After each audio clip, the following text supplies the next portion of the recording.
जहाँ तक मैं समझता हूँ कि सभी लोगों को जो आज विशेष करके जो चिकित्सा करने में या प्रैक्टिस करने में जो कठिनाइयाँ पैदा होती है या कॉन्फिडेंस नहीं होता है, इसका मुख्य कारण जहाँ तक मैं समझता हूँ कि पूरे विश्व में ऐसे बहुत गिने चुने लोग हैं कि जो आयुर्वेद की प्रैक्टिस करते हैं और अच्छे से उभर के आए हैं। और मैं 32 साल में भगवान धन्वंतरी से जो मुझे प्राप्त हुआ है वो मैं सारा जो स्टडी किया है और जो कुछ प्रैक्टिस में लाया हूँ उभर करके, वो सारी चीज़ें आपके यहाँ 1 घंटे में देने का मैं प्रयास करूँगा।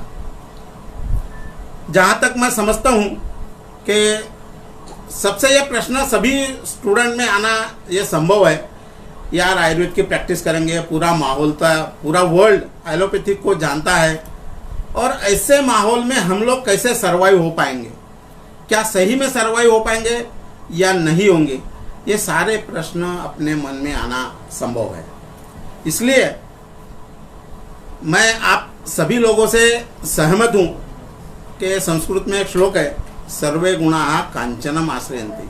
जिसके पास में पैसा है, जिसके पास में धन है, वह सबसे श्रेष्ठ है, ये मैं मानता हूँ। लेकिन साथ साथ में ये भी मैं आपको समझाने जा रहा हूँ इसके जरिए कि प्रैक्टिस के अंदर केवल पैसा बहुत आ गया मतलब वैद्य श्रेष्ठ हो गया, ऐसा नहीं होता है।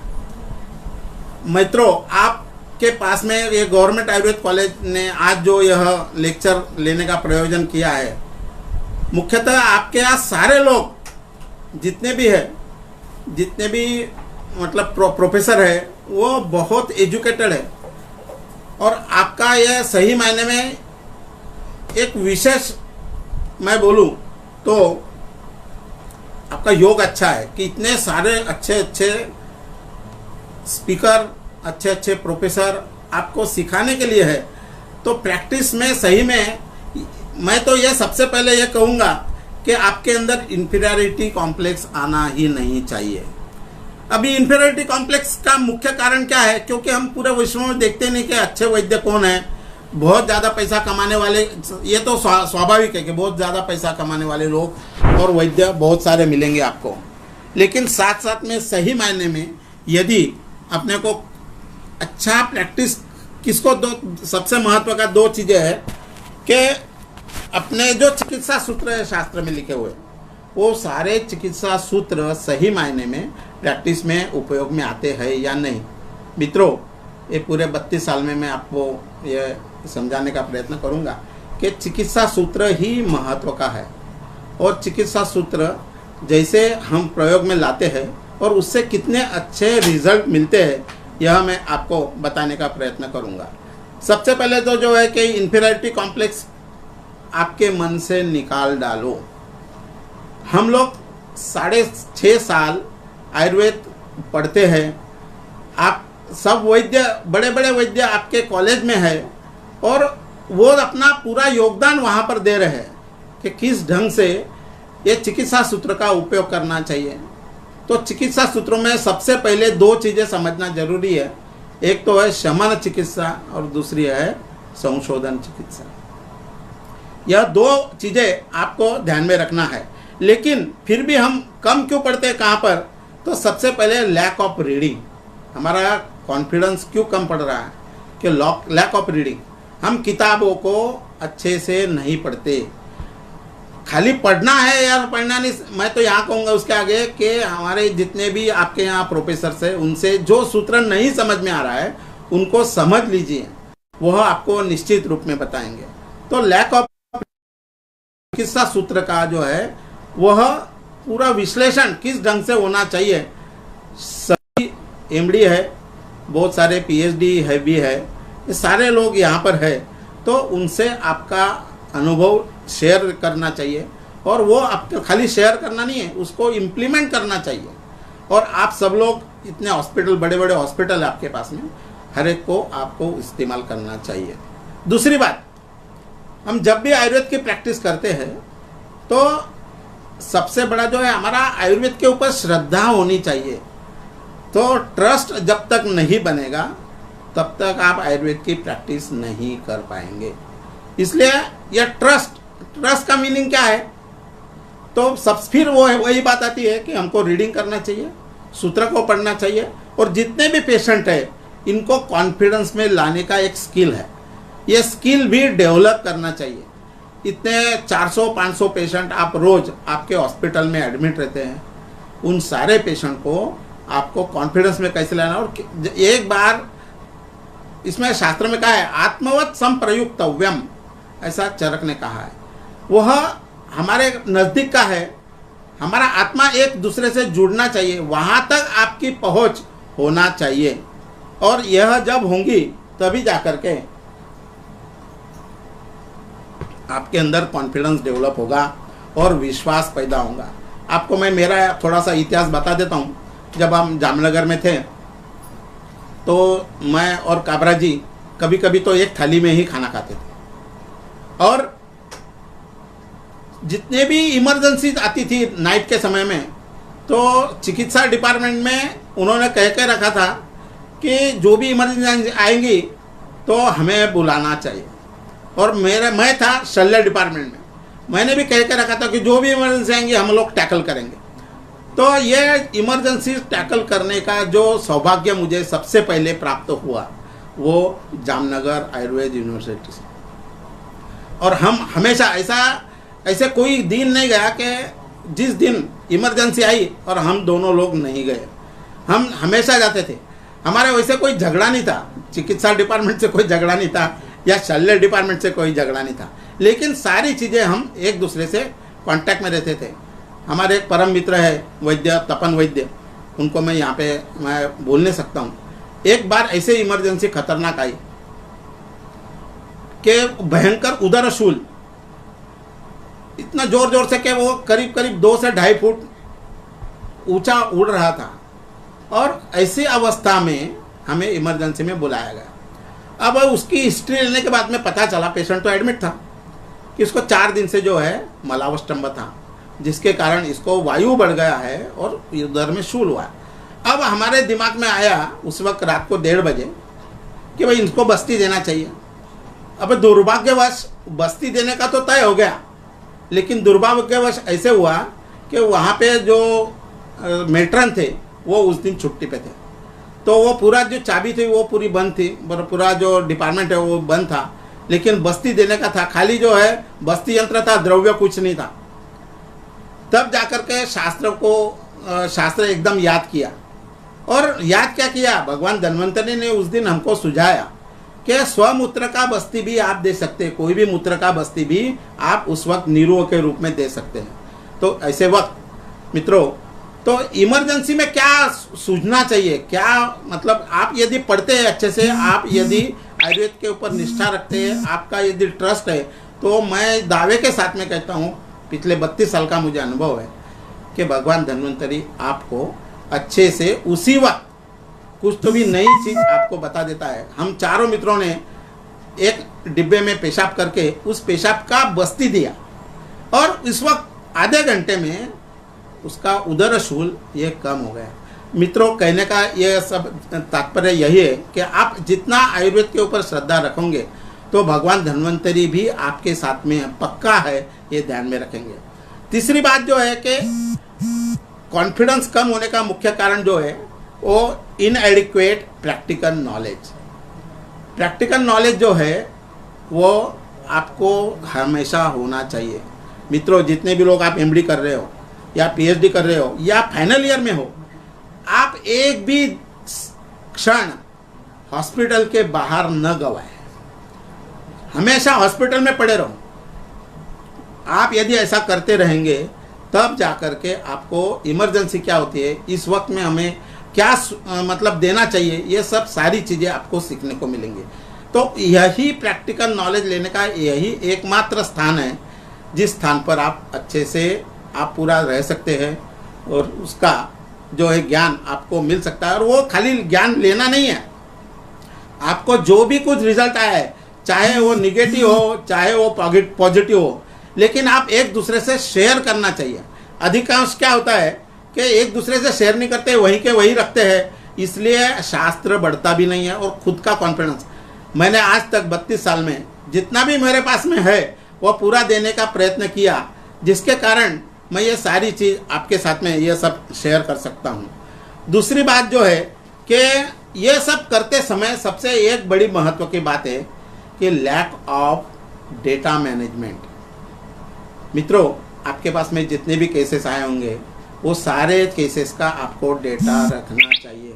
मैं प्राइवेट प्रैक्टिशनर हूँ, लेकिन इसके बावजूद भी 2005 से अभी तक के जितने भी डेंगू, जितने भी चिकनगुनिया के केसेस है, वो जितने भी ट्रीट किए हैं सारों का डेटा मेरे पास में है। खाली डेटा मतलब ये भैया XYZ पेशेंट एज इतना है, ये सिम्टम थे और ये पेशेंट ऐसे ऐसे ठीक हुआ, इसको महत्व तो है ही, लेकिन साथ साथ में मैं साथ में ऑडियो वीडियो भी सारे पेशेंट का रखा हूँ, जो पेशेंट ठीक हो चुके हैं। जितना भी संभव है आपको, जो भी कुछ संभव है इसको आपको शेयर करना चाहिए। इसलिए सबसे बड़ी महत्व की बात यही है, you should spend your maximum time in your clinic, in your hospital, जहाँ जहाँ जितने पेशेंट्स हैं, आपको खुद को कमी मत समझो। पहली बात तो मैं सारों को यही समझाऊंगा, हम कम, किसी से कम नहीं, यह ध्यान में रखना जरूरी है।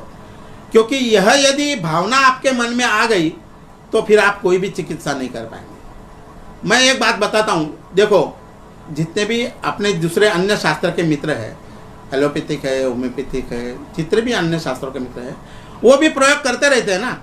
वो प्रयोग करने के बाद में सिद्ध होता है कि क्या अच्छा है और क्या बुरा है। आपको देखो कि जैसे भी कोई भी दाह होता है या दग्ध होता है, तो दग्ध के जगह पर पहले, सबसे पहले कैप्शन में आज से 20 साल पहले कि पानी नहीं डालना चाहिए ऐसा बताते थे, लेकिन अभी वही चीज़ सबसे पहले कि उसमें पानी में आपको डुबोना चाहिए, हाथ डुबोना चाहिए, जो भी आपको दग्ध हुआ है उसमें पानी तुरंत छिड़को, यह शास्त्र में ही लिखा हुआ है सबसे पहले। तो ये सब सारी चीज़ें जो है वो एक्सपेरिमेंट करते, लेकिन हम लोग, हमारा कॉन्फिडेंस जो है वो हम गवा बैठते हैं। इसलिए कभी भी ऐसा नहीं करना चाहिए, जहाँ तक मैं समझता हूँ। और सारा समय जो है, सबसे बड़ी महत्व की बात है कि आपको ऐसा थोड़ा सा तो बोरिंग लगेगा कि प्रैक्टिस करते समय या तो पेशेंट को हिस्ट्री लेते समय, history plays very important role. और आपको जितना मैक्सिमम डिटेल में जा करके केस टेकिंग लेना हो, उतनी आप जितनी ले सकते हो उतनी आपको लेना चाहिए। इसके 2-4 उदाहरण आपको मैं आगे जैसे भी विषय आएगा उसके बारे में बताऊंगा। तो केस टेकिंग लेते समय सन्निकृष्ट हेतु क्या है, विप्रकृष्ट हेतु क्या है, उसको क्रोनोलॉजिकल ऑर्डर क्या है, यदि आप वो सही ढंग से लिखते हैं सारे सिम्टम, तो वो सारे सिम्टम लिखने के बाद आपको पता चलेगा कि कौन से दोष बढ़े हुए हैं, कौन से दोष कम हुए हैं, कौन सी चिकित्सा, उपद्रव कौन सा है, उपद्रव की पहले चिकित्सा करना है या व्याधि की पहले चिकित्सा करना है, ये सब सारी चीज़ें आपको समझ में आएगी। फिर उसमें जाकर के बाद में दशविध परीक्षा भी आपको करनी है। दशविध परीक्षा क्यों करनी चाहिए? सबसे बड़े महत्व की बात है कि पेशेंट सही में शमन योग्य है या शोधन योग्य है। ये दोनों चीज़ें हमको दशविध परीक्षा करने के बाद ही समझ में आती है। दूसरी बात, सबसे बड़े महत्व की बात है, आयुर्वेद शास्त्र में जो अपने त्रिविध दर्शन स्पर्शन प्रश्न ही परीक्षेतार्थ रोगिणा, जैसे जैसे आपका कॉन्फिडेंस बढ़ेगा, जैसे जैसे आप पेशेंट्स को अधिक मात्रा में देखते रहेंगे, तो दर्शन, मात्र दर्शन से ही पता चल जाएगा आपको कि पेशेंट को जांच करना है या नहीं है, या पेशेंट को कौन सी व्याधि हो सकती है। ये खाली दर्शन से पता चल जाती है। कई बार देखो, आप बहुत सारे वैद्य हैं, उनके पास में 300-400 पेशेंट होते हैं। दिन में 300-400 पेशेंट कैसे देख पाते होंगे? तो सबसे पहले वो दर्शन परीक्षा ही समझ लेते हैं, क्योंकि उनकी इतनी प्रैक्टिस हो चुकी रहती है कि यह पेशेंट किस व्याधि का है ये उनको पता चल जाता है। इसलिए ऐसे अवस्था में दर्शन परीक्षा का बड़ा महत्व है। दर्शन परीक्षा के बाद में दर्शन स्पर्शन प्रश्न है, उसके बाद में स्पर्शन है। स्पर्शन से आपको सारे व्याधियों के, वो व्याधि ठीक होने वाला है या नहीं है, जैसे कि उदर है या त्वगत कोई व्याधियाँ है या ज्वर है क्या नहीं है, ये सब सारी चीज़ें अपने को स्पर्शन परीक्षा से समझ में आएगा। फिर उसके बाद में आती है प्रश्न परीक्षा। प्रश्न परीक्षा एक बहुत बड़ा प्रैक्टिस में अच्छा स्किल है। प्रश्न कई बार क्या होता है, ऐसे विचित्र विचित्र प्रश्न होते हैं, लेकिन प्रश्न का जवाब जो है पेशेंट दे नहीं पाता। लेकिन वो ये प्रश्न क्यों पूछना है? प्रश्न इसलिए पूछना चाहिए हमें ताकि हमको सही मायने में पता चले कि सन्निकृष्ट हेतु कौन सा है और विप्रकृष्ट हेतु कौन सा है। ये सारे प्रश्न यदि हम करेंगे तभी जा करके आपको सन्निकृष्ट हेतु और विप्रकृष्ट हेतु का आपको ज्ञान होगा। इसलिए सबसे पहले आपको जो है कि कॉन्फिडेंस बढ़ाना चाहिए और अपना पूरा उत्तरदायित्व हमारे हॉस्पिटल में जितने भी पेशेंट्स हैं वहाँ तक आपको जाना चाहिए। इसके बाद में अगला जो है कि आपको मैं बताऊं कि शास्त्र में लिखा है कि रोगी कैसा होना चाहिए। आद्य रोगी विषक वश्य ज्ञापक सत्व कहाना। देखो, ज्ञापक होना चाहिए, सत्ववान भी होना चाहिए, है ना, और आद्य और विषक वश्य, ये दो चीज़ें बड़ी महत्व की है। आप मेरे क्लिनिक में आएंगे तो आपको सबसे पहले लाइन आपको दिखाई पड़ेंगी, ज्या व्यक्तींना पथ्य पाळायचे असतील त्यांनीच या ठिकाणी बसावे। मित्रों, ये सब लिखने का मुख्य कारण यह है कि फालतू यदि जो पेशेंट यदि परहेज नहीं रखना चाहता है, ऐसे पेशेंट को आप जांच करके अपना समय क्यों गंवा रहे? क्योंकि ऐसे पेशेंट से दो हानि होती है हमारी। वो एक है कि यदि रुग्ण ठीक हुआ तो वो ढंग से पता नहीं चलेगा, और रुग्ण नहीं ठीक हुआ तो क्यों नहीं ठीक हुआ इसका भी कारण हमें पता नहीं चलेगा। इसलिए यदि वैद्य यदि डट से नहीं कहता है कि आपको ये परहेज रखना पड़ेगा, ये सारी चीज़ें करना पड़ेगी, तब जाकर के आपको ठीक होने की संभावना है। तो यह सबसे बड़ी महत्व की बात है। तो भिषक वश्य होना चाहिए। उसके बाद में क्या है, तो आड्यत्व। आड्य का सही मायने में सब लोग तो यही विचार करते हैं कि आड्य यानी तो कि धनाढ्य होना चाहिए, जिसके पास में बहुत पैसा है ऐसे लोगों को ही चिकित्सा करनी चाहिए। मित्रों, शास्त्र में और दूसरी जगह तो ऐसा भी लिखा है कि जिसके पास में पैसा नहीं उसको भी चिकित्सा करो। तो फिर अभी इसको क्या फेंक देंगे पेशेंट को कि उसके यदि मान लो उसके पास में पैसे नहीं है, बहुत पुअर कम्युनिटी से है, तो नहीं। आड्य का मतलब यह है वो सर्वांगीण सर्वांग से वो आड्यत्व होना चाहिए। मतलब जैसे कि सत्व भी अच्छा होना चाहिए, वो उसका जो सारे इंद्रिय जितने भी पंच ज्ञानेंद्रिय पंच कर्मेंद्रिय इनका जो कार्य है वो सही मायने में कर पाता है या नहीं। फिर हम सब जो सोच रहे हैं, जो कुछ उसको बताना है वो सही मायने वो हमें बता पा रहा है कि नहीं। ये सब सारी चीज़ें जो है केवल आड्य से ही पता चलती है। इसलिए सारे मन और शरीर ये दोनों का आपका अभ्यास जो है पेशेंट के साथ में करना जरूरी है।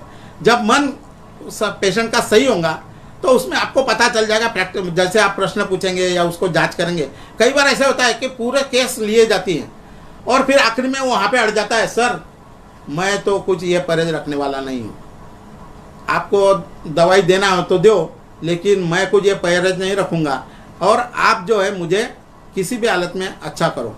मित्रों, ऐसे समय में आपको बताना पड़ेगा उसको कि नहीं, ये बिना परहेज का कैसे ठीक नहीं होगा, ये आपको समझाना पड़ेगा। और परहेज के साथ में परहेज कितना % काम करता है, देखो 4 भाग यदि हम देखते हैं इसमें से तो परहेज 25% तो परहेज काम करता ही करता है। लेकिन कई बार परहेज जो है ना 80% काम कर जाता है और केवल मात्र दवाई आपको देना है। फिर इस वक्त आप कई बार तो खाली प्लेसिबो दवाई देने से भी पेशेंट ठीक हो जाता है, खाली पत्ते देना आता है। हमको देखो, हमको प्राइवेट प्रैक्टिस करना है तो मित्रों ये आपको ध्यान देना पड़ेगा। अपना कोई बाप नहीं है कि आपके जेब में कोई पैसा डाल देगा।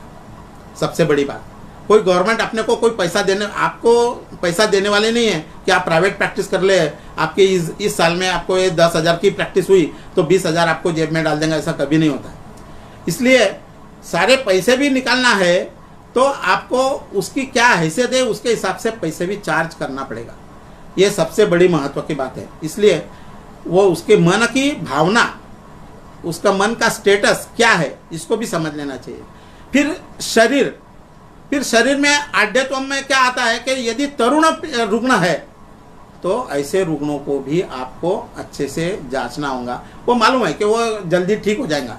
इसलिए शास्त्र में 4 जो कोई भी व्याधि है तो एक तो क्या सुख साध्य, दूसरा है कष्ट साध्य, तीसरा है याप्य और चौथा जो अनुपक्रम। ये 4 क्यों बताए हैं? ये सारी चीज़ें दशविध परीक्षा करते हैं फिर आढ़्यत्व है, विषकवश्य है, नहीं है, इसको समझने के बाद में आपको पता चलेगा कि पेशेंट सही मायने में ठीक होने वाला है या नहीं है। ऐसा है, यदि आपको प्रैक्टिस में आप लोग नहीं उतरेंगे तो सही मायने में आयुर्वेद आगे नहीं बढ़ेगा।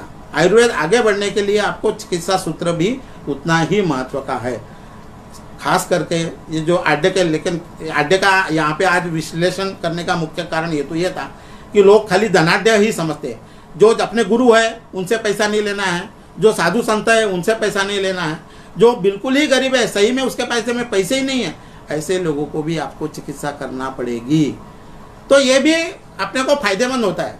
देखो शास्त्र में एक आपको सूत्र भी मालूम होगा, क्वचित अर्था क्वचित मैत्री कर्माभ्यास क्वचित तिथि चिकित्सा नास्ति निष्फला, है ना। चिकित्सा कभी भी निष्फल, कोई पैसा देके जाएगा, कोई नहीं जाएगा, कोई आपकी पॉपुलैरिटी बढ़ाएगा, है ना, कई आपको मित्र बन जाएंगे।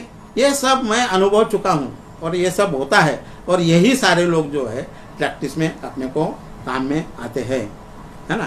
तो उसके बाद में हमने प्रैक्टिस करते समय देखो अनेक प्रकार के रोग आते हैं, रोगी भी आते हैं, लेकिन प्रैक्टिस करते समय हम यदि दक्ष नहीं रहे तो क्या हो सकता है, इसका मैं आपको उदाहरण देता हूँ। और दक्ष के अंदर मैं बताता हूँ, कई बार तो क्या आजकल तो कंज्यूमर फोरम चल रहा है, और यदि आप दक्ष नहीं हैं और आपको समझ में नहीं आया, मान लो कि यार पेशेंट अपन ने ऐसा ले लिया, फिर बाद में अपने ऊपर ही चढ़ जाता है। भले अपनी चिकित्सा सूत्र सही हो नहीं हो, लेकिन अपने ऊपर चढ़ने की ऐसी नौबत मुझे नहीं आई, लेकिन ऐसे हम लोग सुनते हैं बहुत बार।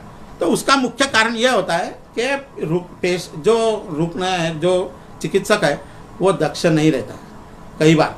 और दक्ष रहने का मुख्य कारण क्या है कि कौन सा, मतलब जहाँ पर आपको शमन चिकित्सा करना है तो शमन चिकित्सा ही करना चाहिए, और जहाँ पर शोधन चिकित्सा कर्म ने, कहाँ पर शस्त्र कर्म करना है, वे यदि शस्त्र कर्म की अवस्था है और आप उसको शमन देते रहेंगे तो ये भी दक्ष के अंदर आएगा। आपको समझ में आना चाहिए कि कौन सी चिकित्सा कहाँ पर फलदायी होंगी, यह आपको चिकित्सा करते समय समझना बड़ा जरूरी है। इसलिए दक्ष भी होना आपको जरूरी है। और उसके साथ में हम लोग कई बार ऐसे देखते हैं कि सारे अभी जितने भी पूरे विश्व में कई बार हम शास्त्र में पढ़े नहीं हैं, ऐसे बीमारियां हमारे सामने आके खड़ी हो जाती है। मित्रों, मैं आपको थोड़ा सा बता दूं इसके बारे में कि अभी जितने मैं आपको बता रहा हूँ ना, उसका 10% भी एमडी पास होने के बाद में मुझे कुछ नहीं आता था। ये आपको वस्तु स्थिति बता रहा हूँ मैं। लेकिन हमें रोज पढ़ना पड़ेगा, ये जरूरी है। रोज कम से कम 4 लाइन हमको पढ़नी चाहिए। ये 4 लाइन क्या करेगी, रोज पढ़ेंगे तो आपको उसमें से नया नया कुछ ना कुछ बताते रहेगा। और इसके साथ में आपको डिस्कशन करना पड़ेगा।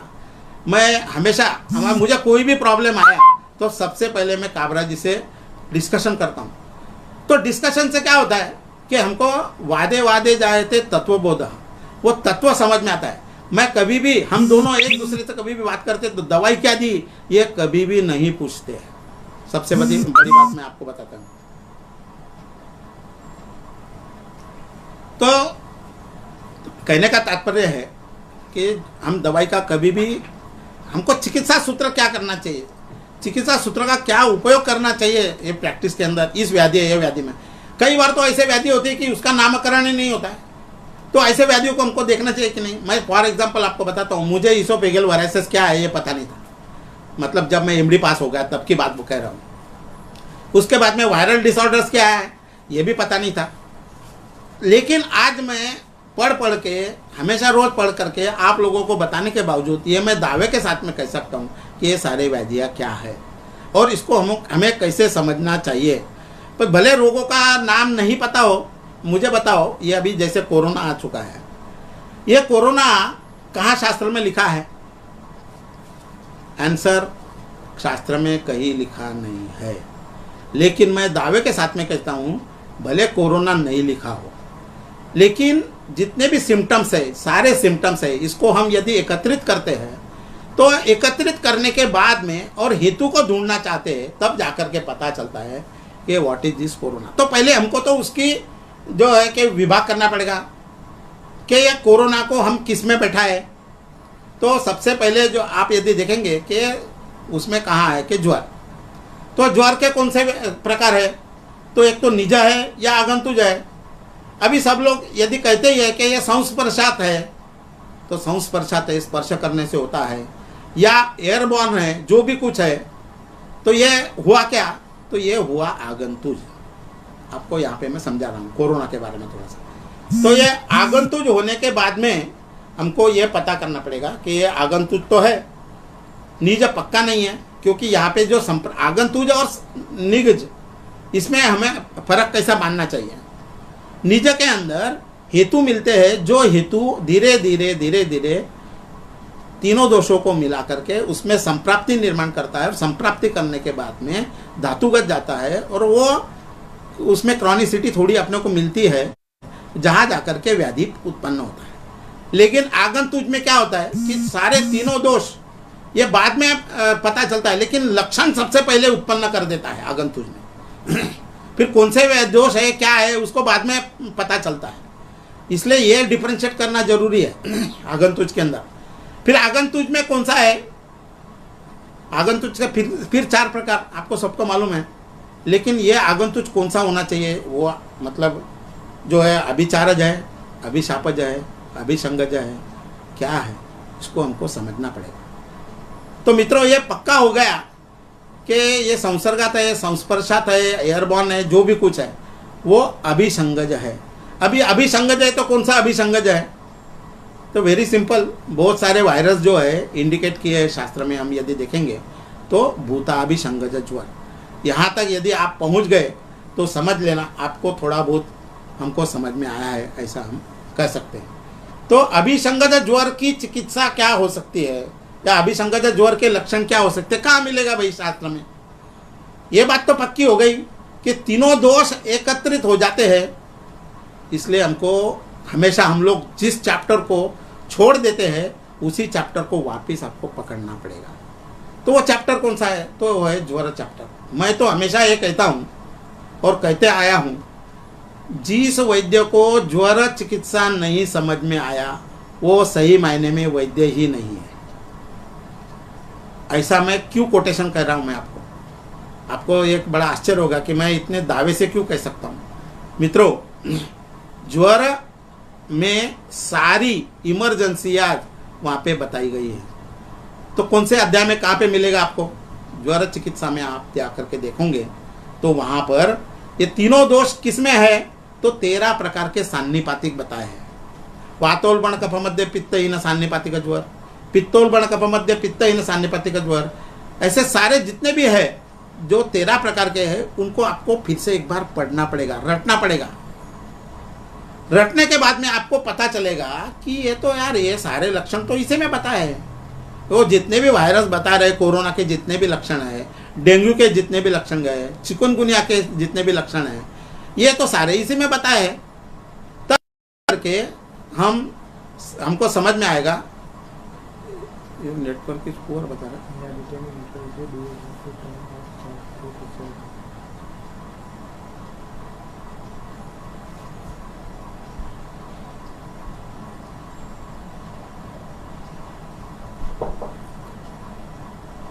तो आपको यह पता चले।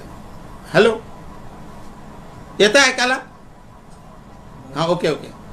तो यह सान्निपातिक ज्वर का आप अध्याय यदि पढ़ेंगे, सान्निपातिक जितने भी ज्वर बताए हैं 13 प्रकार के, ये सारे इमरजेंसी। मित्रों, एक बार ध्यान रख लेना, जितने भी इमरजेंसी, कोई भी इमरजेंसी हो, ये 13 सान्निपातिक के बाहर है नहीं, ये पक्का है। इसको आपको पढ़ना पड़ेगा। फिर जाकर के यदि आपने ये पढ़ लिया, उसके बाद में एक बहुत बढ़िया चिकित्सा सूत्र जो है ज्वर के चिकित्सा में आया है। यदि ये चिकित्सा सूत्र आपने पढ़ लिया, इसको समझ लिया, तो मैं दावे के साथ में कहता हूं कि आपको दुनिया की सारी जितने भी व्याधियां हैं, वो भले आपको ट्रीट करते नहीं आएंगी तब भी चलेगा, लेकिन समझ में पक्का आएंगी। तो उसका चिकित्सा सूत्र द्वंद्वज चिकित्सा सूत्र के पहले बताया है। संसृष्टान सन्निपतितान बुधवा तरतमय ही समय ही ज्वरान दोष क्रमापेक्षी यथोक्तैर औषधैर्। हेलो, हो येते बर।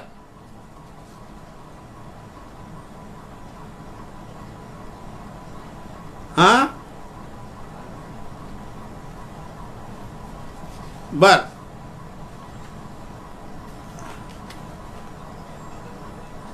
बर बर बर दूसरा आईडी भेज रहा है, भेजे हुए हैं।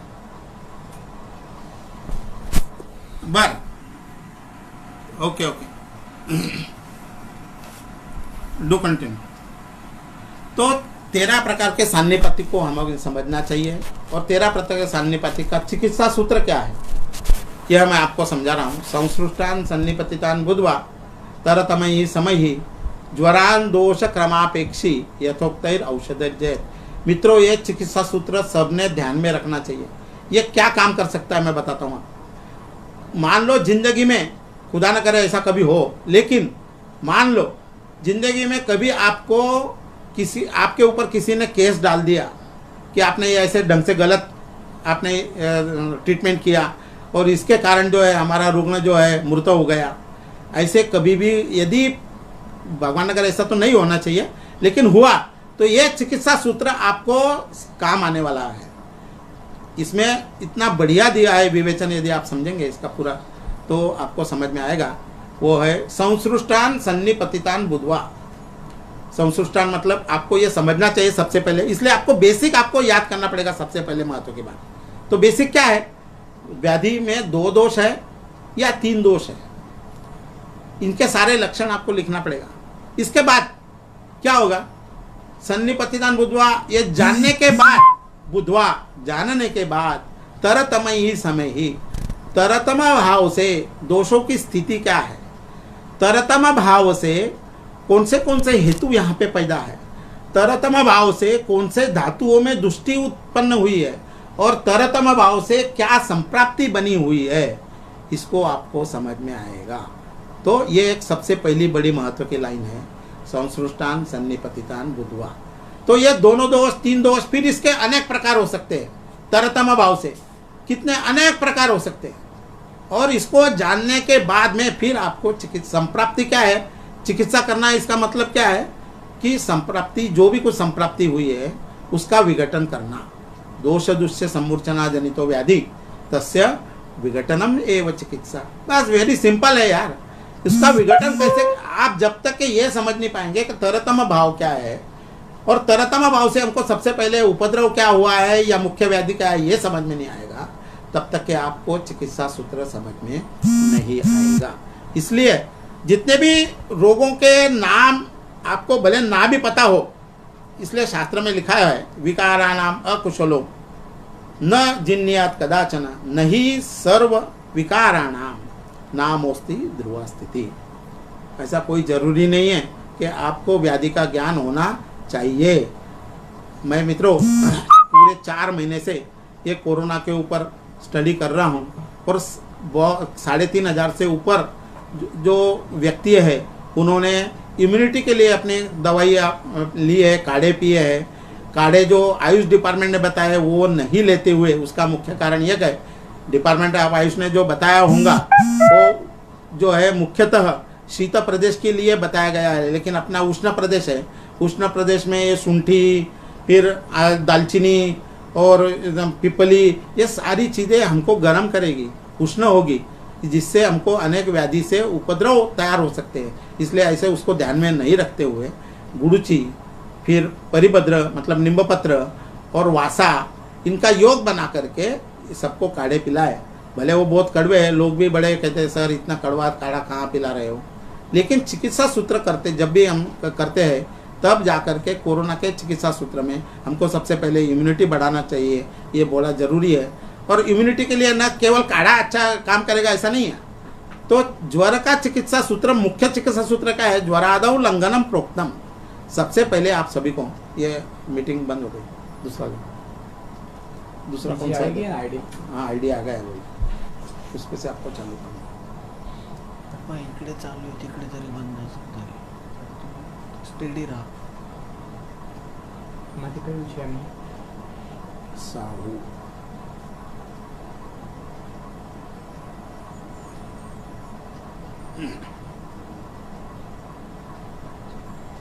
मोर में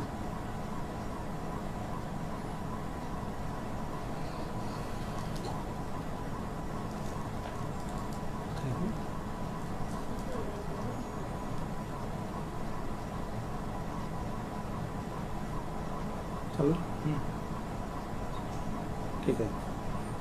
तो हमें ये समझना चाहिए कि भले वो अपने को व्याधि का पता चले नहीं पड़े, कहाँ हमको पता था डेंगू क्या है, कहाँ हमको पता था चिकनगुनिया क्या है, कहाँ हमको पता था कि ये कोरोना है। आगे जाकर के और अनेक सारे व्याधि भी आ सकते हैं। मैं तो ये समझता हूँ आगे जाकर के प्रकाश वायरस भी आ सकता है, काबरा वायरस भी आ सकता है, नरेंद्र वायरस भी आ सकता है, साहू वायरस भी आ सकता है। हम क्यों नहीं पैदा कर सकते ये सारे लक्षणों को लेकर के? हम भी बता सकते हैं कि ये सब वायरस है मित्रों, लेकिन आपको बताने की जरूरत नहीं, क्योंकि अपने शास्त्र में ये 13 चिकित्सा में 13 जो जितने भी सान्निपातिक ज्वर बताए हैं, ये 13 सान्निपातिक ज्वर को यदि पढ़ लो तो दुनिया में अनंत वायरस आएंगे। ये सारों को आपको 13 में ही विभाजित करना है और उसी के अनुसार चिकित्सा सूत्र में जैसे वैसे आपको बताया, संसृष्टान सन्निपतितान बुद्ध्वा तरतम ये समय। उसके बाद में अगली लाइन बड़ी महत्व की है मित्रों, ज्वरान दोष क्रमापेक्षी। ज्वरान, ज्वर does not mean only the fever, ज्वर is the synonyms of disorder, ज्वर is the synonyms of disorder. तो ये ज्वर, इसलिए मैंने कहा कि भाई आप जिस लोगों ने ज्वर को अध्याय को, ज्वर चिकित्सा अध्याय को, ज्वर प्रकरण को नहीं समझा, वो आयुर्वेद बिल्कुल नहीं समझ पाया, ऐसा मैं मानता हूं। तो ज्वरान दोष क्रमापेक्षी, ये ज्वर मतलब ये व्याधि क्या है ये आपको समझ में आ गया।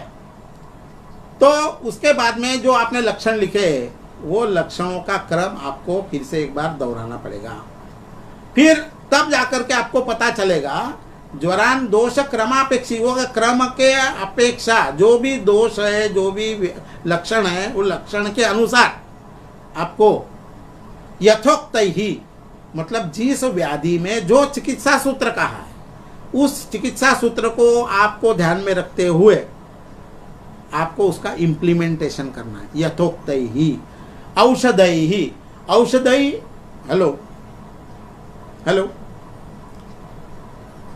हेलो येत आहे ऐकायला? हां येत आहे ना ऐकायला? ओके। तो यथोक्त ही औषधैर जयत, यथोक्त ही मीन्स जो भी कुछ चिकित्सा सूत्र व्याधि के अनुसार जो बताया गया है उस चिकित्सा सूत्र को लेकर के हमें चिकित्सा करनी है। मतलब औषधि, औषधि अगेन द सिनोनिम्स ऑफ चिकित्सा, उपक्रम एटसेट्रा एटसेट्रा। तो ये सारी चीजें, फॉर एग्जांपल आपको दोनों का अंतर बता देता हूं मैं कि जैसे कि ये दोनों एक साथ में आए थे, एक तो डेंगू और दूसरा है चिकुनगुनिया।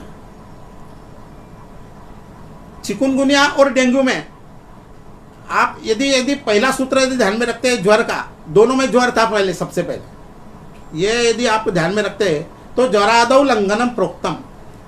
अभी हम चिकित्सा में गलती कहाँ करते हैं कई बार कि चिकित्सा में कहा कि ज्वरादौ लंघनम प्रोक्तम, लंघनम न इति केवलम उपवासम, केवल उपवास करना नहीं है, लंघन के फिर से 10 प्रकार आपको मालूम होना चाहिए।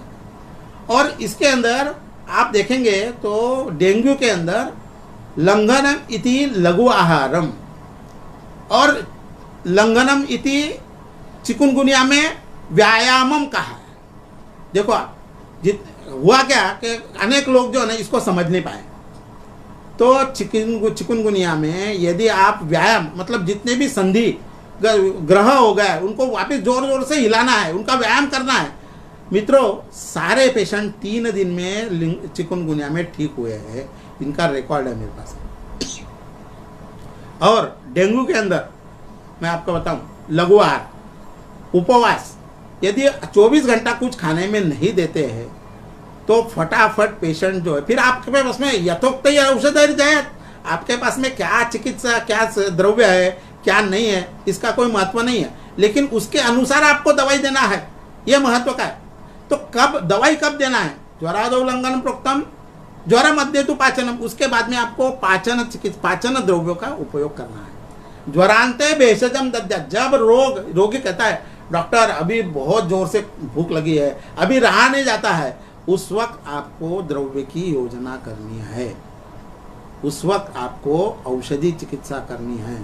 आप पहले दिन से यदि औषधि चिकित्सा करेंगे तब उसमें आपको लघु औषधि देना पड़ेंगे, उसके बाद में दीपन पाचक चिकित्सा करनी पड़ेंगी, लेकिन मुख्य जो प्रभावी युक्त द्रव्य देना है तब जाकर के आपको उसके बाद में ही देना है।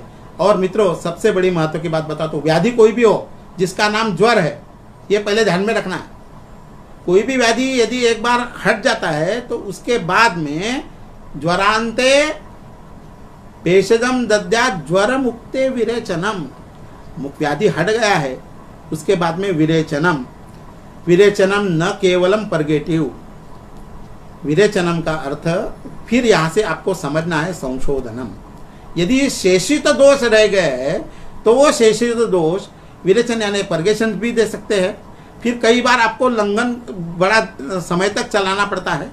फिर कई बार ऐसी चिकित्सा करनी पड़ती है कि जिससे दोषों का शोधन हो, ऐसे चिकित्सा भी प्रयोग करना पड़ता है। कभी कभी पूरा होने के बाद में भी यदि वात बढ़ा हुआ है तब जाकर आपको बस्ती भी देना पड़ता है।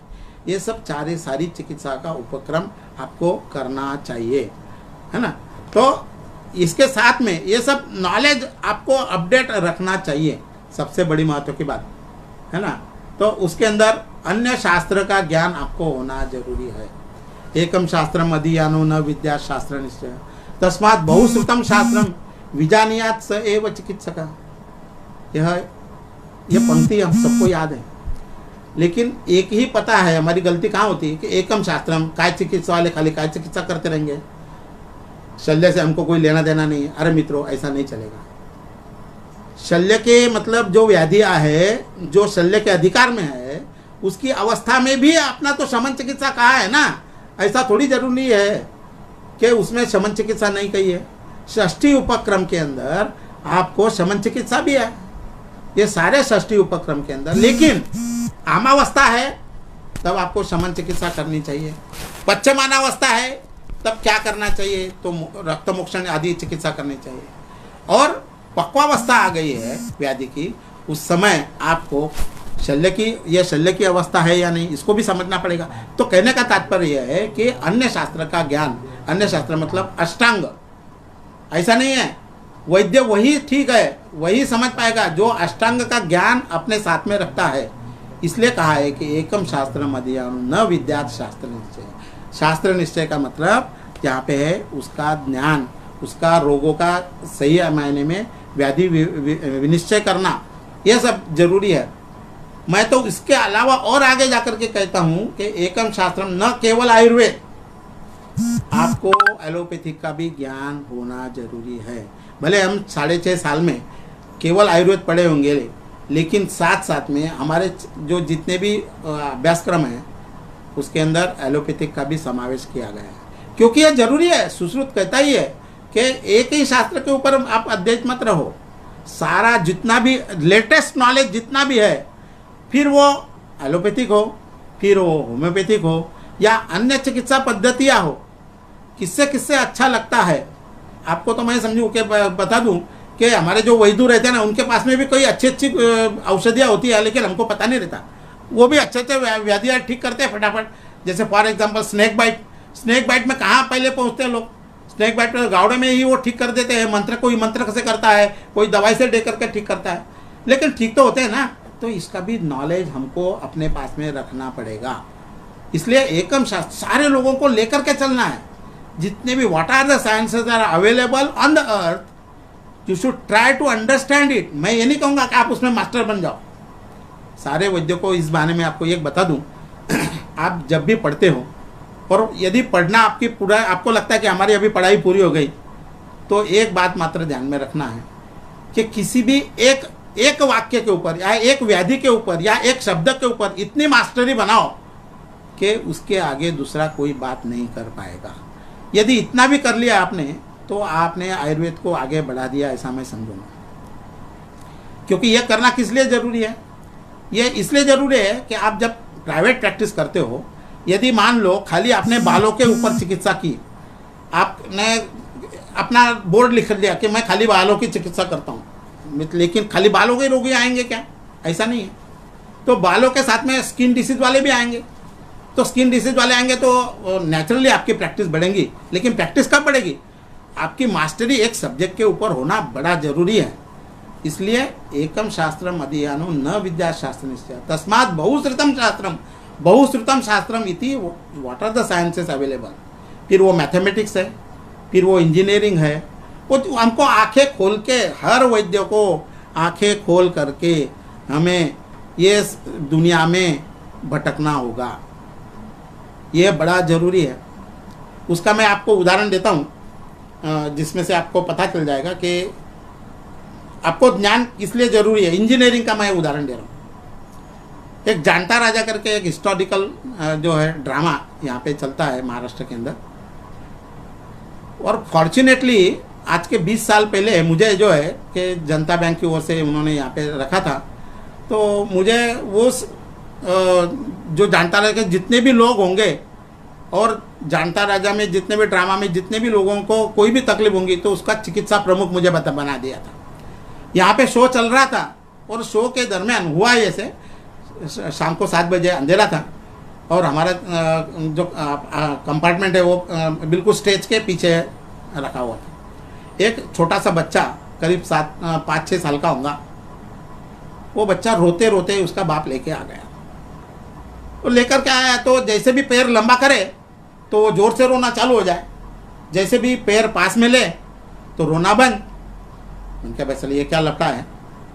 तो मैंने पहले तो उसको टेबल पे लिटाया, लिटाने के बाद में फिर से उसको लंबे पैर के लिए कहा, तो लंबे पैर करने के बाद में वो फिर से ज़ोर से रोने लग गया। पैर पास में लिया तो रोना बंद हो गया। मैंने कहा ये क्या लपड़ा है। फिर देखा तो मेडियन रैफे ऑफ द पेनिस वहाँ पर पे वो उसने अंधेरे में पेशाब के लिए लेकर गया होगा पिताजी, और उसने अंधेरे में ही वो जीप जो है उसने ऊपर चढ़ाई होंगी, जिसके कारण मेडियन रैफे ऑफ द पेनिस के अंदर वो जीप जो है चेन वो अटक गई। वो अटकने के बाद में वो जैसे भी अभी आपको ये फिनोमेनन समझ में आ गया होगा कि जैसे लंबा करेगा पैर तो वो दर्द चालू, जैसे पास में आया तो दर्द बंद। अब यहाँ पे करना क्या था, अब अभी यहाँ पे तो मेरी सही मायने में परीक्षा थी। अब क्या सर्जन के पास में भेजूं या क्या करूं, क्योंकि मुझे तो दूसरा भी काम था। लेकिन नहीं, याद आया ये वहाँ पे आपको वो दक्ष कैसे रहना पड़ता है, आपको भगवान धन्वंतरी कैसे सुझाता है यदि आपके ऊपर आयुर्वेद के ऊपर विश्वास है तो इसका आपको मैकेनिज्म मालूम होना जरूरी है कि जीभ जो चेन लगी हुई है उसकी जीभ कैसे खुलती है। यदि प्रैक्टिकली आपको पता नहीं है तो आप ये ट्रीटमेंट नहीं कर सकते। तो मैंने सबसे पहले क्या किया कि इसका पैर अपने को पहले इसको आपको हटाना चाहिए। तो पैर को जो है पैर लंबा करने से आपको तकलीफ ना हो, तो इसलिए मैंने कैंची से जो है पूरा राउंडली उसका पैंट जो है उसको काट दिया। अब पैर पास में लो या लंबा करो तब भी उसको कोई तकलीफ नहीं थी। अब जीभ की जो लास्ट पॉइंट होता है जहाँ पे जीभ बंद होती है, यदि उसको आप काटते हो और उसको खोल देते हो तो आराम से वो जीभ खुल जाती है। ये मैकेनिज्म आपको पता नहीं है, यहाँ पे कोई चिकित्सा सूत्र नहीं है मित्रों, लेकिन what is the mechanism, what is the engineering behind this chain, ये आपको यदि पता नहीं है तो आप चिकित्सा नहीं कर पाते। कहने का ये उदाहरण आपको मैं इसलिए दे रहा हूँ कि ऐसा कोई जरूरी नहीं, मैथमेटिक्स का जरूरी नहीं है, भूगोल का जरूरी नहीं है, या इंजीनियरिंग का जरूरी नहीं है, या केमिस्ट्री का जरूरी नहीं है। शास्त्र में अनेक विध ये सब जितने भी शास्त्र लिखे हैं जो अवेलेबल है सबका ज्ञान आपको होना जरूरी है। इसलिए अन्य शास्त्र का भी ज्ञान आपको होना जरूरी है। साथ साथ में 8 जितने अंग है अष्टांग का ज्ञान भी आपको होना जरूरी है।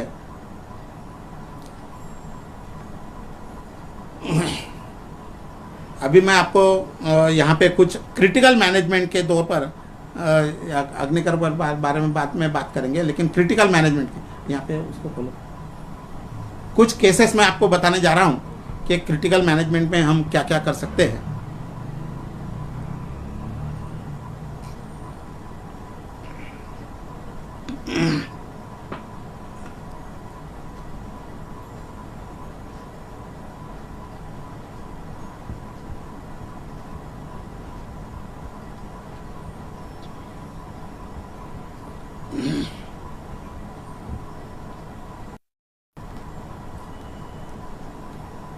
क्या चाहिए?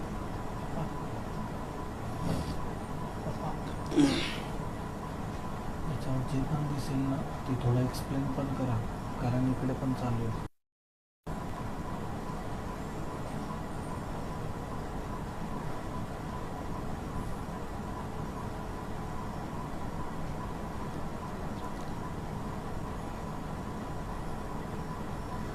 Critical conditions of upper respiratory tract infections and their wisdom Ayurveda management.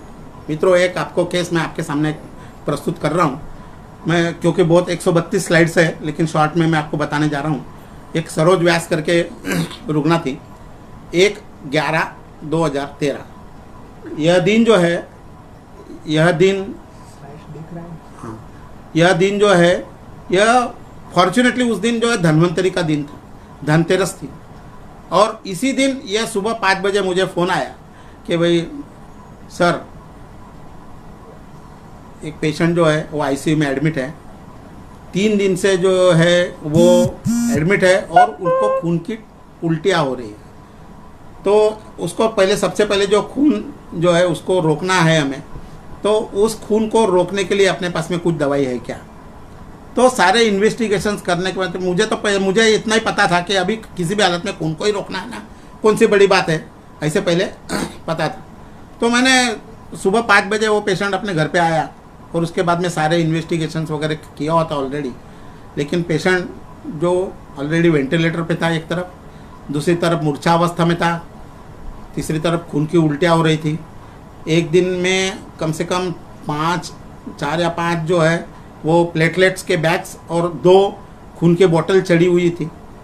लेकिन उनको 5 बजे बताया गया कि भाई अभी केस जो है अपने हाथ में नहीं है, आप पेशेंट को घर पे लेके जाओ।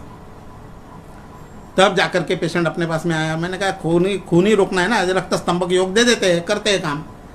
लेकिन जाने के बाद में ऐसे पता चला, पूरा हिस्ट्री लिया, इसमें ये सारी जो केसेस है ये आपको मैं डॉक्टर साहब से मैं प्रेजेंट कर दूंगा, साहू सर को मैं भेज दूंगा ये सारे केसेस, आप उसको अच्छे से डीप में भी दे सकते हैं। लेकिन शॉर्टली बताने का मतलब यह है कि ये था ऊर्ध्वग रक्तपित्त।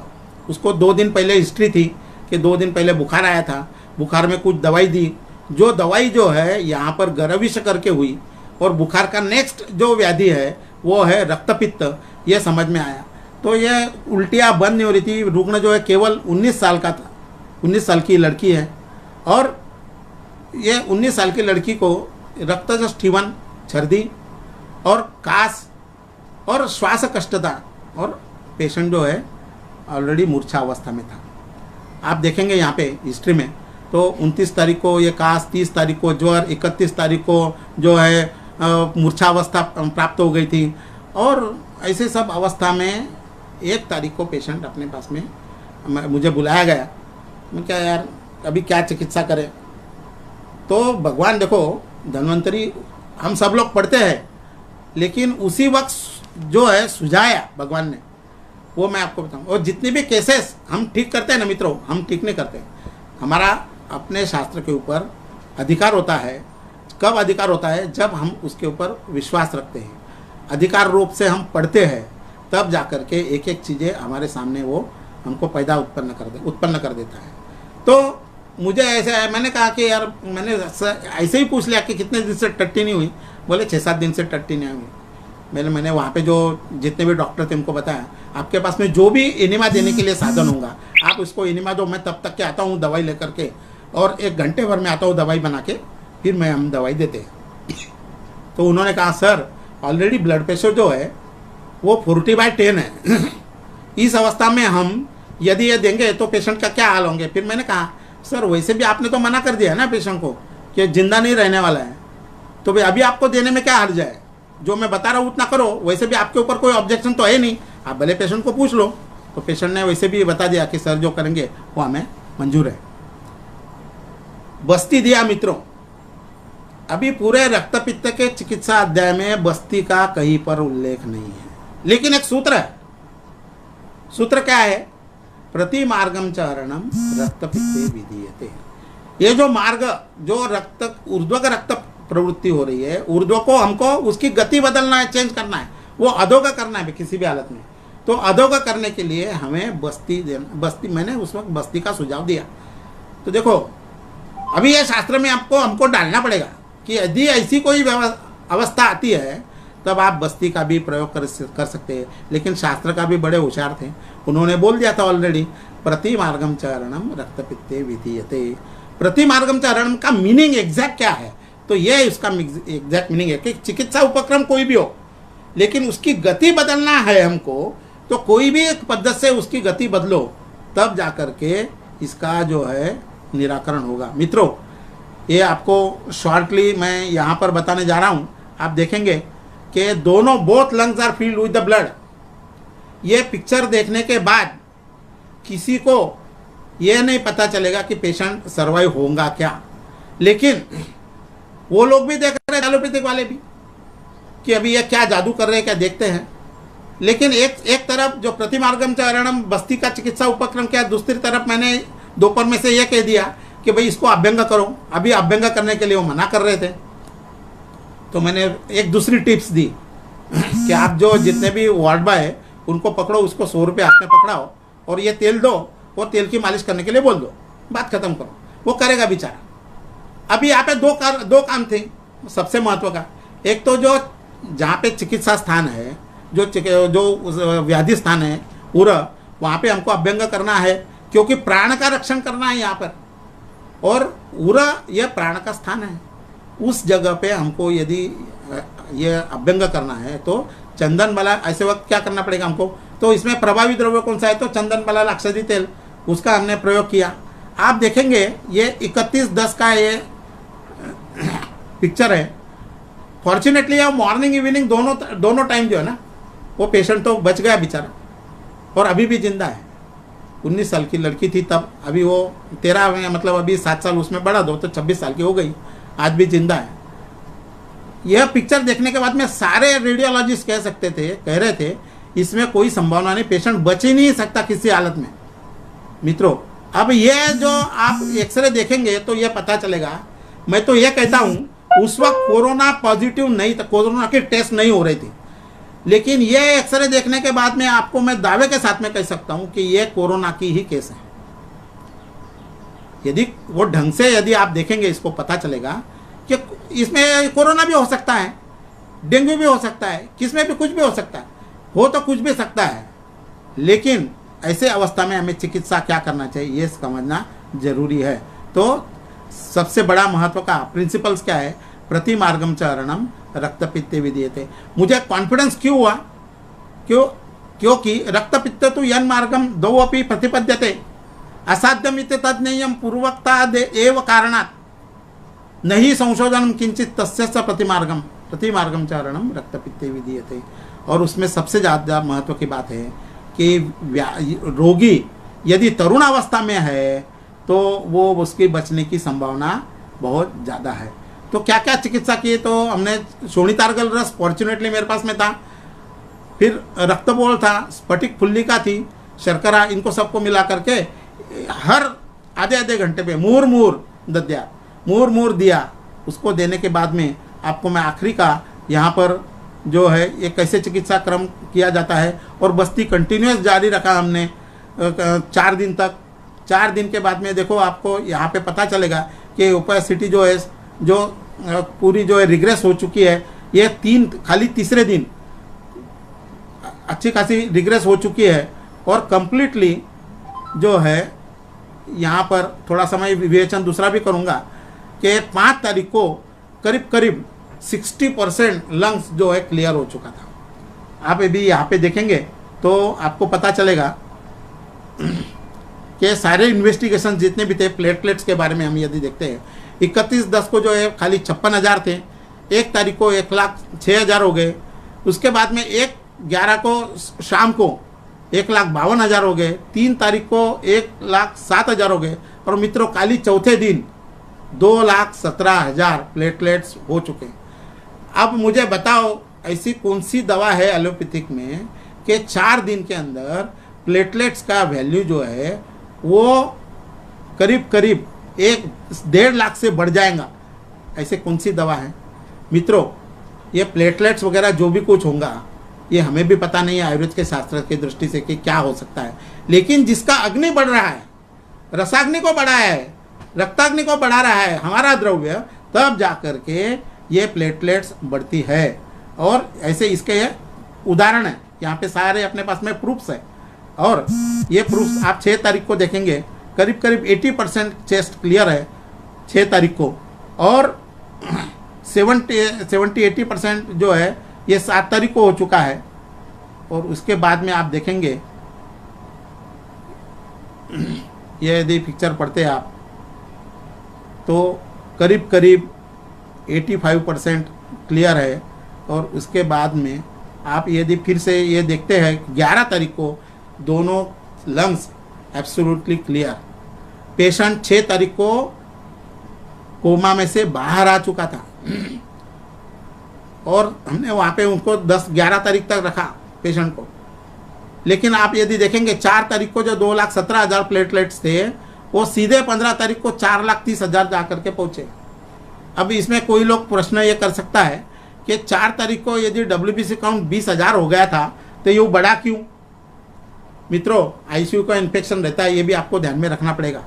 और ऐसा इन्फेक्शन जो होता है वो WBC देखोगे आप तो 15 तारीख को मात्र 8-9 दिन में वो नॉर्मल में आ चुका है WBC काउंट। ऐसे इमरजेंसी कंडीशंस सबके पास में आपको सबको ट्रीट करना पड़ेगी।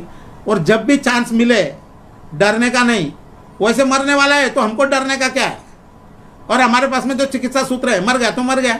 हमने चिकित्सा सूत्र से हमको ये चिकित्सा सूत्र यूज़ किया था, वो अभी नहीं बचा, हम क्या कर सकते उसको? हमारा कोई उसमें रोल नहीं है, हम बता सकते। इसलिए श्लोक जो मैंने आपको पहले बताया, संसृष्टान सन्निपतितान बुद्ध्वा तरतमयि समी ज्वरान दोष क्रमापेक्षी यथोक्तैर औषधैर जयद। हमने ये किया है, ये शास्त्र हमारा बताता है, इसलिए हमने इसको कहा है, ये बताया है, यह आपको जानना पड़ेगा। 14 तारीख को दोनों भी आप स्टेज देखेंगे कंप्लीटली क्लियर।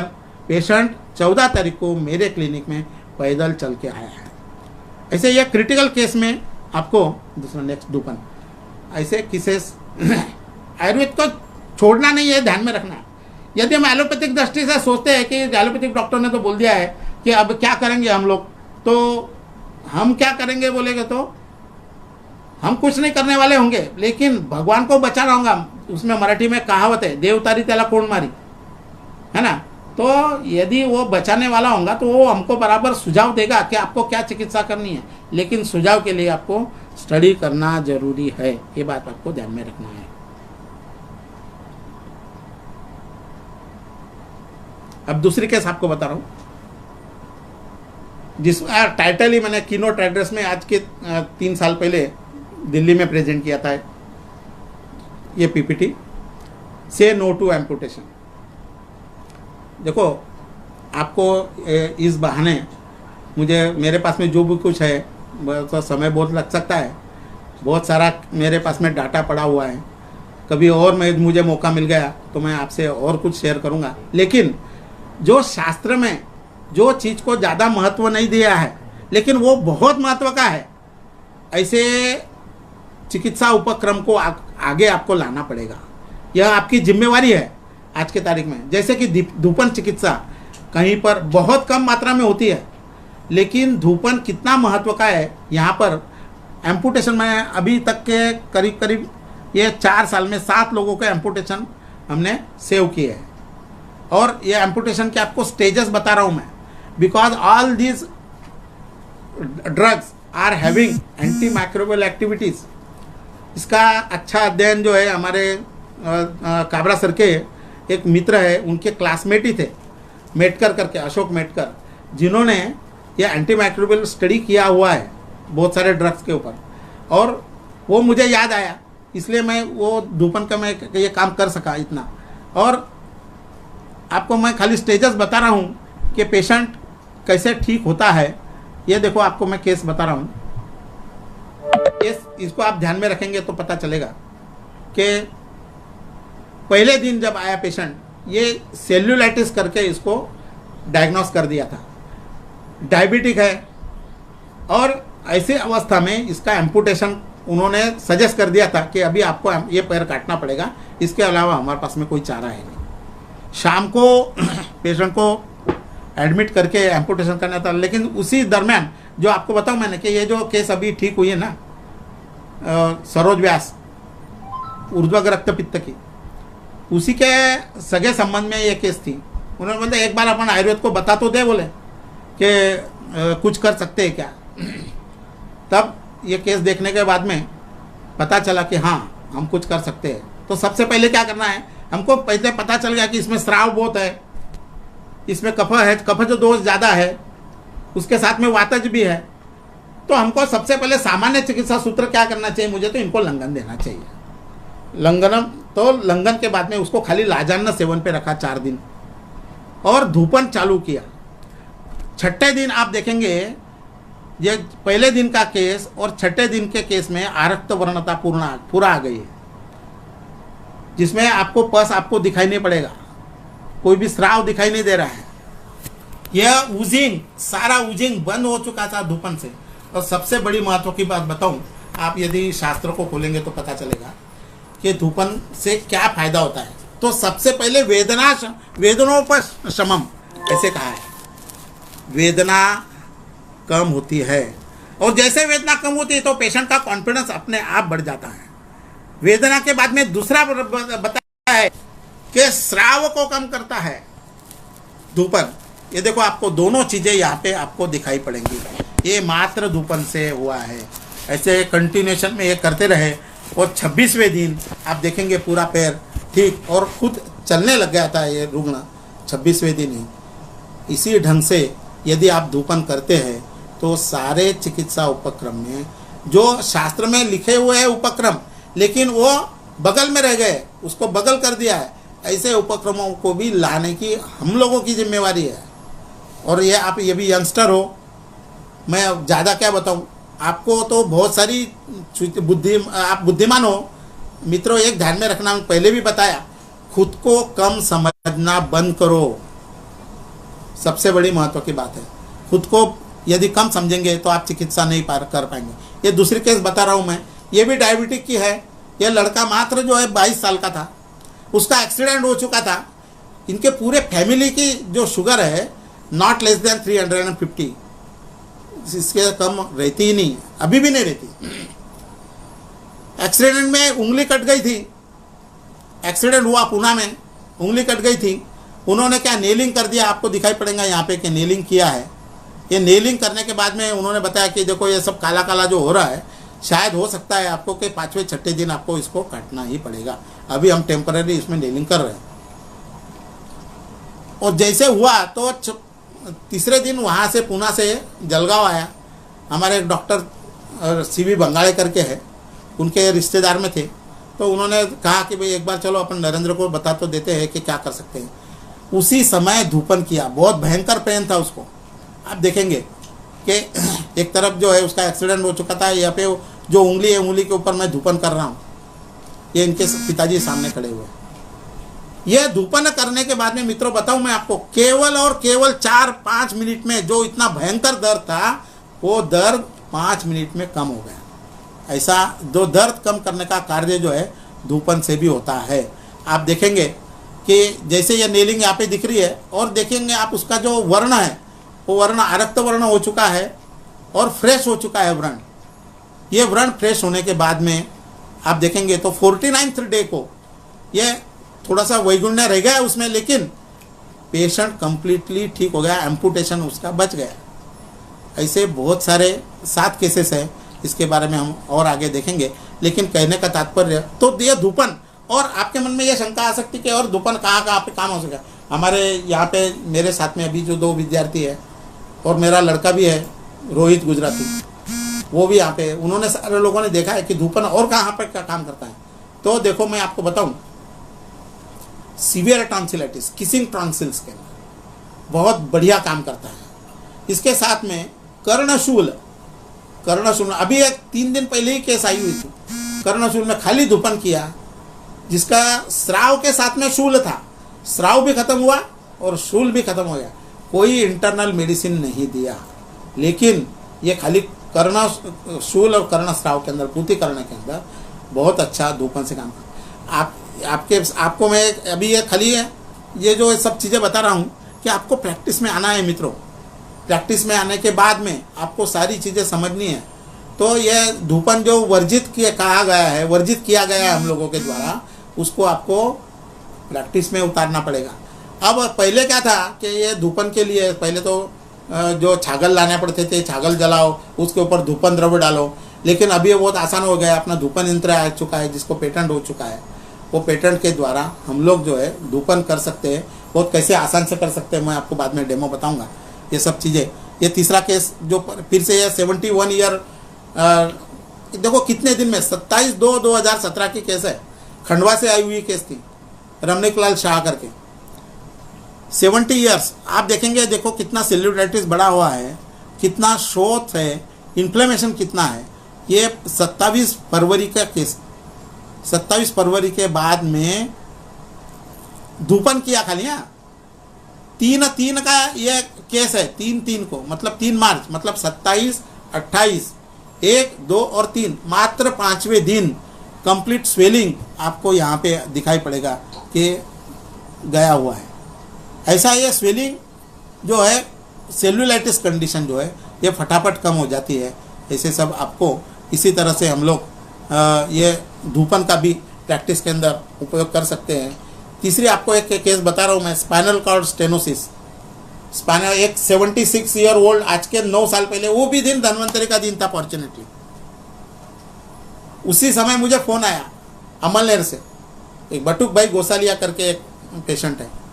उस वक्त उनकी एज थी 76, आज 9-10 साल पहले की केस है, आज उनकी 86 होंगी। स्पाइनल कॉर्ड स्टेनोसिस का ऑपरेशन किया रूबी हॉस्पिटल में, 4 महीने बेचारे वहाँ पे पड़ा रहा। और पड़ा रहने के बाद में 4 महीने के बाद में इतना तंग आ गया कि जात जात की बीमारियाँ फिर से दूसरी चालू हो गई, बुखार उतरे नहीं, दूसरी तरफ से पैर हिले नहीं, ये सब सारे उनके बाद में इतना, वो तो पैसे वैसे तो धनवान था, लेकिन फिर आखिरी पैसे कितना भी हो, लेकिन रोज के 1 लाख रुपए, 50,000 रुपये कहाँ से खर्चा करेगा। तो उसने बोला कि भाई अभी मुझे मारना ही है तो मेरे को घर पे जाने दो, मुझे मरने दो। वो स्पाइनल कॉर्ड स्टेनोसिस का ऑपरेशन हो चुका, तो उसमें उसको स्ट्रेचर पे लाया गया। बेचारा पैदल चल के गया हुआ था और उसको घर पे अम्बेडकर में स्ट्रेचर पे लाया। इस ढंग से स्ट्रेचर पे लाने के बाद में हमारे एक मित्र हैं प्रोफेसर HOD फिजिक्स से, वो जो है तो मालूम चालू करो, उनका फ़ोन आया कि भाई डॉक्टर साहब आज आपको अम्बेडकर में विजिट करना पड़ेगी। मैंने कहा आज तो क्या संभव नहीं है, क्योंकि आज धनतेरस है, मेरे पास में गेस्ट है, तो मैं तो नहीं आ सकता हूँ। नहीं बोले आपको आना ही पड़ेगा।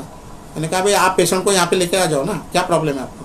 नहीं बोले पेशेंट को हम ला ही नहीं सकते, ऐसी अवस्था में पेशेंट पैर जरा सा भी हिल नहीं सकता, करवट भी नहीं बदल सकता। ऐसे अवस्था में क्या कर, मैंने कहा कि ये सर ये तो ऑपरेशन हो चुका है ऑलरेडी, ऑपरेशन करने के बाद में आप कहेंगे कि आयुर्वेद से ठीक कर रहे हो, तो ये कहाँ संभव है मुझे।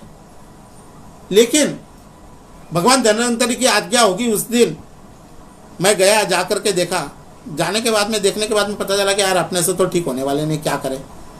तो मैंने उसको हटाने के हिसाब से कि यार चिकित्सा तो करना नहीं है, नया भी बोलना नहीं है, तो कैसा करें। मैंने कहा कोई यहाँ पे अच्छा वैद्य है तो बताओ। तो मैं, क्योंकि उनको यहाँ पर हमें बस्ती क्रम रोज करना पड़ेगा, सब सारी चीज़ें करनी पड़ेगी, तो ये सब सारी चीज़ें करने के लिए कोई वैद्य होगा तो बताओ। तो बेचारे उन्होंने 2 मिनट में एक डॉक्टर उन्होंने जैन करके है, उनको बुलाया और उनको सब समझाया किस ढंग से करना है। मित्रों 6 महीना तक बस्ती चलाया, और एक भी दिन जो दवाई दी थी, एक भी दिन 1 सेकंड भी लेट नहीं किया। उसका परिणाम ये हुआ कि 7वें महीने से वे रुग्ण धीरे धीरे चलने लग गया। आज भी जिंदा है, और अपने उसका एक शॉप है, वो शॉप में रोज आज भी जाता है। तो यह कैसे संभव हो सकता है, तो यह केवल बस्ती से संभव हो सकता है। ये सब सारी चीज़ें आपको बतानी थी मुझे। इसके बाद में बहुत सारे जो है चीज़ें जो हमारे स्टूडेंट यहाँ पे बैठे हुए हैं, उनको आपको और कुछ बोलने में तो बहुत सारी चीज़ें हैं, और बहुत सारी, उसको बढ़ाना है क्या सर, काबरा सर, कंटिन्यू करूँ। अच्छा ओके, तो आप, हाँ बोला बोला बोला, हाँ कंक्लूड करूँ, ओके ठीक है, हाँ कंक्लूड कर दो। जो आपको मैं शॉर्ट में बता दूं कि 3 मेरे उपक्रम यहाँ पे पैटर्न हो चुके हैं, और तीनों उपक्रम में आपको मैं अभी जो आपको बताया धूपन यंत्र का, बस्ती यंत्र तो बहुत सारे लोगों को पता है, लेकिन गुजराती सिरिंजिंग मेथड आप प्रैक्टिस के अंदर काम कर सकते हैं। जो गुजराती सिरिंज वेरी सिंपल है।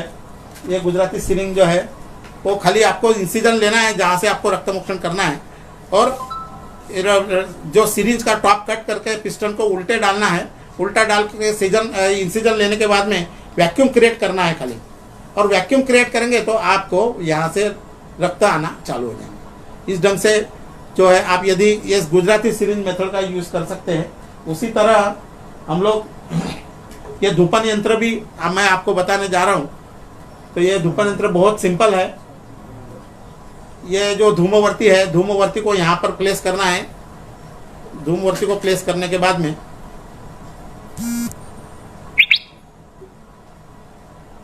मशीन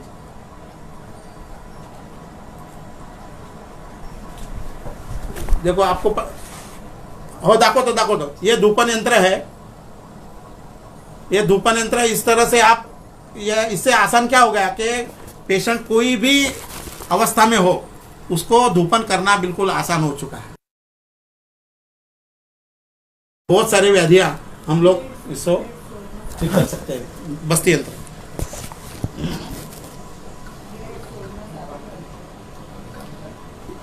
आपको मैं देखो ये सिंपल, ये वेस्ट में से बेस्ट बना हुआ है, वो लगाओ ना, है ना। और वेस्ट में से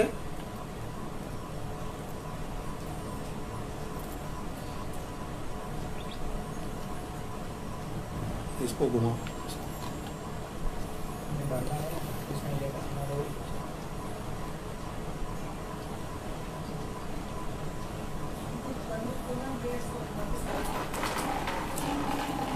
खाली बटन दबाना है आपको और कुछ करना नहीं है। और इस तरह से स्वयं चलित बस्ती यंत्र खुद ही पेशेंट रुग्ण एक ले सकता है। इतना आसान बस्ती यंत्र है।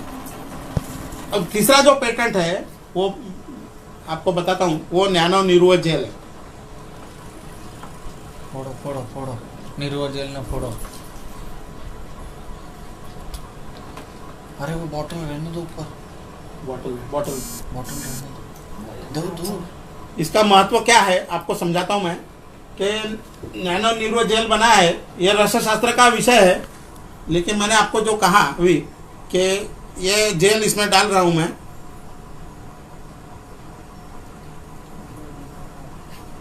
और जितना भी बस्ती द्रव्य है यदि आप इसको अच्छे से मिक्स करते हो तो you will not find the layers of neither कल्क नॉर क्वाथ नॉर तैल एनीथिंग। ये होमोजेनस मिक्सचर यहाँ पे बन चुका है और ये मार्केट में भी आ चुका है। ऐसे नैनो न्यूरो आप अनेक व्याधियों के अनुसार डिफरेंट ये जेल बना सकते हैं। तो how to perform the gel, इसका हमने पेटेंट लिया है, द्रव्य का पेटेंट नहीं लिया है। ये प्रोसेस, इसको कहते हैं प्रोसेस पेटेंट। पेटेंट के बारे में कभी मुझे और कभी मौका मिला तो पेटेंट का मैं डिटेल में 15 मिनट आपसे बात कर सकता हूँ। आपको कोई प्रश्न हो तो भी मैं पेटेंट कैसे करने का, पेटेंट करने की क्या प्रोसीजर क्या है, पेटेंट के लिए खर्चा कितना आता है एटसेट्रा, आपके मन में शंका होंगी, सब मैं आपको बता सकता हूँ। और अभी हम पूरा कोरोना के समय में सारे धूपन कर रहे हैं मित्रों। ये 4 महीने से मैं कोविड के भी पेशेंट देख रहा हूँ। अभी तक ये पिछले 15 दिन में करीब 109-10 पेशेंट हो चुके हैं, उनको भी चेक कर रहे हैं। कभी भी सैनिटाइजर यूज नहीं किया, न तो मास्क पहना हूं, केवल धूपन। आप यहाँ पे देख रहे हो, यहाँ पर यह धूपन हमेशा हमारे दवाखाने में कंटिन्यूस चालू रहता है। हमारा कोई स्टाफ मास्क नहीं पहनता है, कोई स्टाफ सैनिटाइजर नहीं कर रहा है, लेकिन इसके बावजूद भी 4 महीने में हमको इन्फेक्शन नहीं हुआ। यह धूपन का यह बड़ा महत्व है। इसी तरह से यदि हम लोग करते हैं, मैं तो ये कहूँगा आपके हॉस्पिटल में भी द्रव्य तो बहुत सारे हैं, धूपन के सारे द्रव्यों का अपन यूज कर सकते हैं, धूपन करो केवल, यह महत्व का है, यह कहने का तात्पर्य है। अभी आपको कोई प्रश्न हो तो मुझे बताओ। और तो ये प्रश्न के ऊपर मैं कुछ आपको, यदि कोई प्रश्न है तो मैं उसके जवाब जहाँ तक मुझे जो समझ में आएगा तो मैं देता हूँ। लेकिन एक बात जरूरी आखिरी में आपको मैं कह दूँ कि शास्त्र को रोज कम से कम 1 लाइन पढ़ो। और दूसरी बात, आप अपने शास्त्र के ऊपर चिकित्सा सूत्र का उपक्रम जो है वो उसको अपनाओ। और चौथी सबसे बड़ी महत्व की बात है, वो द्रव्य पहचानना जरूरी है। जो सारे ड्रग है वो ज़्यादा से ज़्यादा ड्रग अपने घर पे बनाओ। मैंने बहुत सारे ड्रग खुद बनाए हैं, उसमें सबसे बड़ा महत्व का मालती कंद, मतलब मोगरे का फूल का एक कंद के रूप में उसको लाया हूँ और कंद को पाउडर के रूप में लाया हूँ, जिससे यह प्रूव हो चुका है पिछले 12 साल से कि मात्र 5 ग्राम में 20,000, मात्र 5 ग्राम में, मतलब रसाग्नि बढ़ाने के बाद में 5 ग्राम में प्लेटलेट्स काउंट 20,000 से एक ही दिन में बढ़ता है। ऐसे संशोधन हमको द्रव्य का भी करना जरूरी है। कम से कम सारे वैद्य को 1 से 50 वनस्पतियाँ पहचानने में आना जरूरी है। यह सबसे महत्व की बात है। धन्यवाद, आप सब लोगों ने मुझे बड़े शांति से सुना। आपको कोई क्वेश्चन आंसर हो तो मैं जो जहाँ तक मुझे संभव होगा तो मैं दूंगा, या तो फिर हमारे ज्येष्ठ वैद्य आपके पास में बैठे हुए